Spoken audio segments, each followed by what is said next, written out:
రాజ్యాంగ సభ ఎన్నికైన ప్రజాప్రతినిధులతో ఏర్పడిన రాజ్యాంగ సభ 1946 జూలైలో ఎన్నికలు జరిగాయి. రాజ్యాంగ సభ మొదటి సమావేశం 1946 డిసెంబర్లో జరిగింది. 1947 ఆగస్టులో దేశ విభజనతో రాజ్యాంగ సభ కూడా భారతదేశం, పాకిస్తాన్ రాజ్యాంగ సభలుగా విభజించారు. ఈ సభ 1949 నవంబర్ 26న రాజ్యాంగాన్ని ఆమోదించింది. అయితే ఇది 1950 జనవరి 26 నుంచి అమలులోకి వచ్చింది. దీనికి గుర్తుగానే మనం ప్రతి సంవత్సరం జనవరి 26ను గణతంత్ర దినోత్సవంగా జరుపుకుంటారు.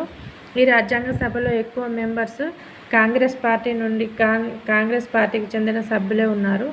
అందులో సరోజినీ నాయుడు ఒకరు, దుర్గాబాయ్ దేశ్ముఖ్ ఒకరు, ఎన్జీ రంగా, టి ప్రకాశం వీళ్ళందరూ. అదేవిధంగా